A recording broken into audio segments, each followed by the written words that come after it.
जीवन में किसी को जल्दी और ज्यादा सफलता मिलती है तो किसी को काफी इंतजार करना पड़ता है। काफी संघर्ष के बाद सफलता मिलती है।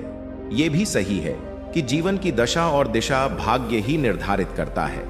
इसके साथ ये भी सही है कि कर्म का परिणाम किस्मत के ऊपर निर्भर करता है, यानी कि कर्म के परिणाम में भाग्य की भूमिका बहुत ही महत्वपूर्ण होता है। इसका मतलब ये नहीं है कि भाग्य के भरोसे ही रहें। कहा जाता है कि कर्म करने से ही भाग्य का रास्ता खुलता है। कर्मण्येवाधिकारस्ते मा फलेषु कदाचन, अर्थात तेरा कर्म करने में ही अधिकार है, उसके फलों में कभी नहीं। इसलिए तू फल की दृष्टि से कर्म मत कर और न ही ऐसा सोच कि फल की आशा के बिना कर्म क्यों करूं। जो व्यक्ति कर्म करते समय उसके फल पर अपना ध्यान लगाते हैं वे तनाव में रहते हैं।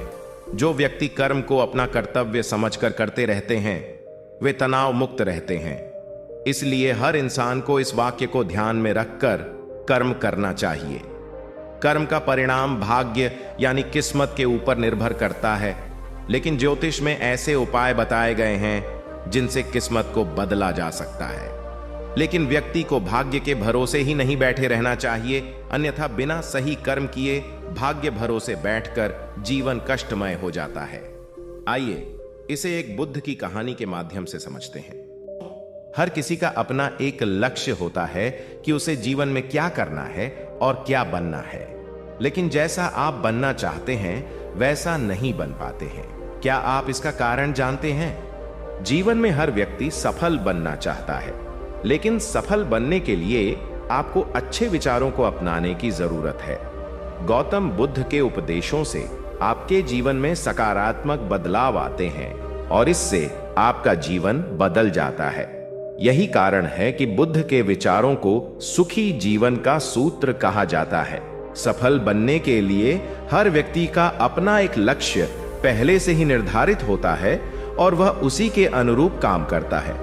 लेकिन कई बार ऐसा होता है कि आप जो बनना चाहते हैं वैसा नहीं बन पाते हैं।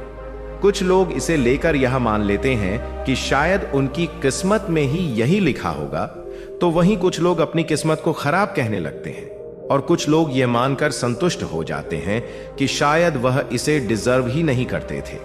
लेकिन इसका असली कारण कुछ और ही होता है। गौतम बुद्ध की इस कहानी से जानते हैं इसका कारण। एक बार गौतम बुद्ध को एक सभा में उपदेश देना था। सभा में करीब 100 से ज्यादा लोग उपस्थित थे और उनका इंतजार कर रहे थे। गौतम बुद्ध आए लेकिन बिना कुछ कहे ही चले गए। बुद्ध का ऐसा व्यवहार देख सभी हैरान रह गए, लेकिन किसी ने उनसे कुछ कहा नहीं। अगले दिन फिर से सभा का आयोजन हुआ, लेकिन आज सभा में उपस्थित लोगों की संख्या घटकर 80 हो गई। आज भी बुद्ध ने ऐसा ही किया। वे सभा में आए लेकिन बिना कुछ बोले चले गए। आज भी लोग हैरान हुए, लेकिन बुद्ध से किसी ने कुछ कहा नहीं। अगले दिन फिर से सभा का आयोजन हुआ और लोगों की संख्या घटकर 50 हो गई। बुद्ध फिर से सभा में आए और बिना कुछ बोले ही चले गए। आज भी बुद्ध से किसी ने कोई प्रश्न नहीं किया। अगले दिन फिर से सभा का आयोजन हुआ और इस बार लोगों की संख्या केवल 30 थी। आज भी बुद्ध बिना कुछ बोले मुस्कुराकर चले गए। आप कहानी को पढ़ते हुए इरिटेट हो गए होंगे और सोच रहे होंगे कि आखिर बुद्ध को कुछ बोलना नहीं तो बार बार सभा का आयोजन क्यों हो रहा है। ठीक इसी तरह सभा में मौजूद लोगों को भी गुस्सा आ रहा था, लेकिन इसका जवाब जानने के लिए आपको धैर्य रखना होगा। अगले दिन फिर से सभा का आयोजन और आज सभा में केवल 15 लोग ही उपस्थित रहे, लेकिन आज गौतम बुद्ध ने अपना स्थान ग्रहण कर लिया और उपदेश देने के लिए बैठ गए। बुद्ध ने जिन 15 लोगों को उपदेश दिए वे उनके भिक्षु बन गए और इन लोगों ने आगे चलकर बुद्ध के ज्ञान को अलग अलग दिशाओं में फैलाया। एक बार इन लोगों ने बुद्ध से प्रश्न किया कि सभा का आयोजन होने के बावजूद भी आप क्यों कई दिनों तक बिना बोले ही चले जाते थे।